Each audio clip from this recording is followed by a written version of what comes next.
बिस्मिल्लाहिर्रहमानिर्रहीम। अस्सलाम वालेकुम dear students, hope you are fine. Welcome to ideas with answer. Students, आप जानते हैं कि मैं आपको जो इंग्लिश का पोर्शन है वो कवर कराने की कोशिश कर रहा हूँ और उसके हमारे लेक्चर हो गए हैं तकरीबन 20। और आज का जो हमारा लेक्चर है वो बहुत ज़्यादा इम्पोर्टेंट है क्योंकि मैंने यहाँ पे बहुत ज़्यादा इम्पोर्टेंट जो सिनोनिम और एंटोनिम्स हैं वो डिस्कस किए हुए हैं। और सिनोनिम और एंटोनिम जो आपके पेपर में पूछे जा सकते हैं वो तकरीबन 10 मार्क्स के या 15 मार्क्स के हो सकते हैं, लिहाजा आपने इनको अच्छी तरह से करना है। इसलिए मैंने एक वर्ड के साथ तकरीबन 3 से 4 और इसके एंटोनिम्स दिए हुए हैं ताकि आपको किसी भी तरह का अगर आपसे कोई वर्ड पूछा जाए तो आप उसको रिस्पॉन्ड करने के काबिल हो जाएं।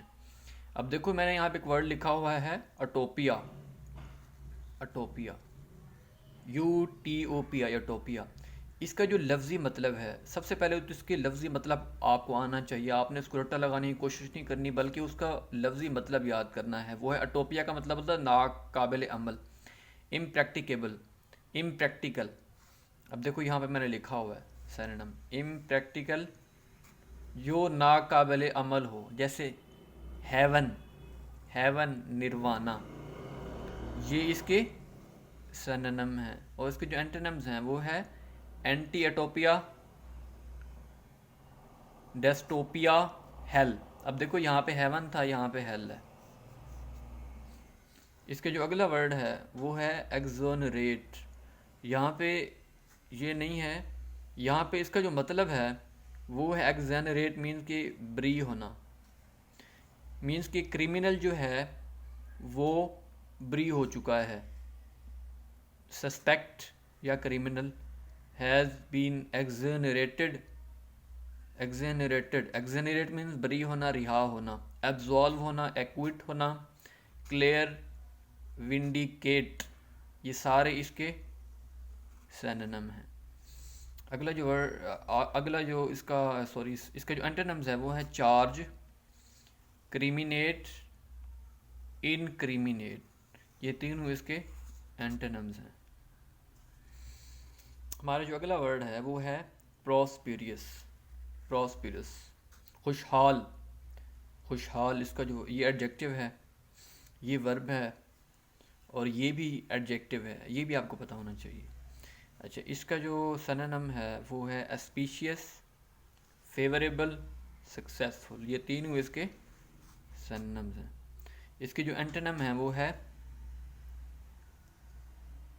इम्पी इम्पिक्यूनियस, इम्पिक्यूनियस, इसका प्रॉस्पेरियस का। डिप्रेस्ड, अनप्रॉस्पेरियस, ये इसके क्या हैं, ये सारे इसके एंटोनिम्स हैं। हमारा जो अगला वर्ड है वो है फारमोस्ट। फारमोस्ट वो होता है जो सेंट्रल होता है, जो इम्पोर्टेंट होता है, सबसे अहम। फारमोस्ट का मतलब है सबसे अहम। इसका जो सिनोनिम है वो है सेंट्रल की, फर्स्ट। सेंट्रल की और फर्स्ट, ये इसके सिनोनिम है। इसका जो एंटोनिम है वो है अल्टीमेट, लास्ट, फाइनल, लेटर। हमारा जो अगला वर्ड है वो है, इसमें मैंने आपको एक इडियम दिया हुआ है, टू फेस द म्यूज़िक। इसका जो लफ्ज़ी मतलब है वो है to bear the consequences, means face the music, bear the consequences. ये आपने लिखते जाना है क्योंकि जब आप लिखेंगे तो आपको चीज़ें जल्दी एब्जॉर्ब होंगी। हमारा जो अगला वर्ड है वो है स्ट्रेनस, सख्त, सख्त, हार्ड।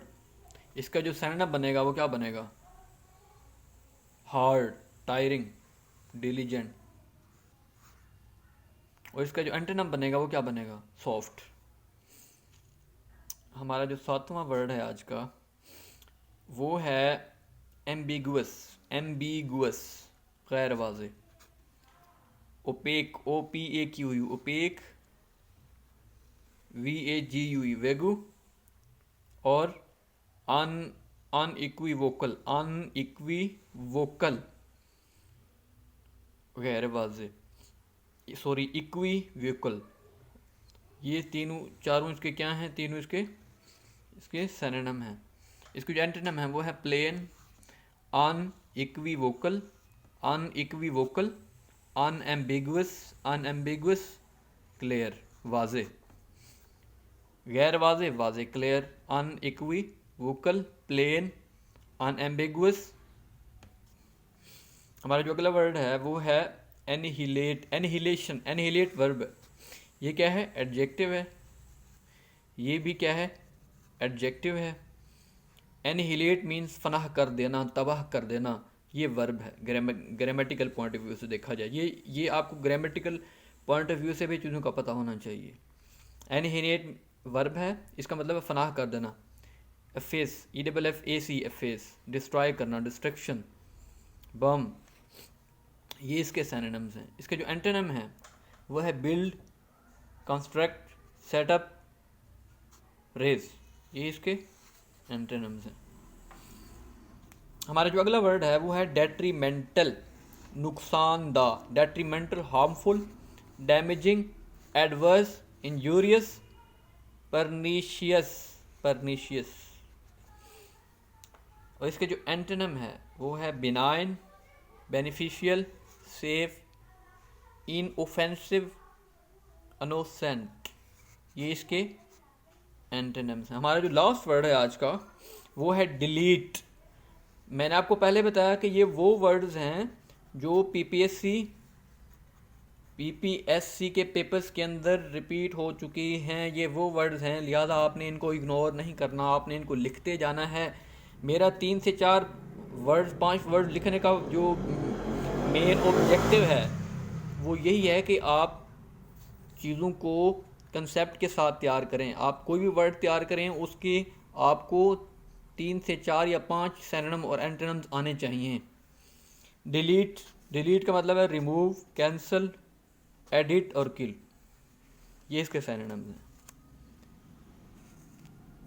स्टूडेंट्स, उम्मीद है कि आपको ये लेक्चर समझ आया होगा।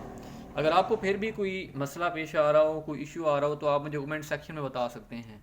और आपसे रिक्वेस्ट है कि आप मुझे फीडबैक भी ज़रूर दें कि आपको समझ आ रही है या नहीं आ रही। कोई सजेशन हो तो आप मुझे वो भी कमेंट सेक्शन में बता सकते हैं।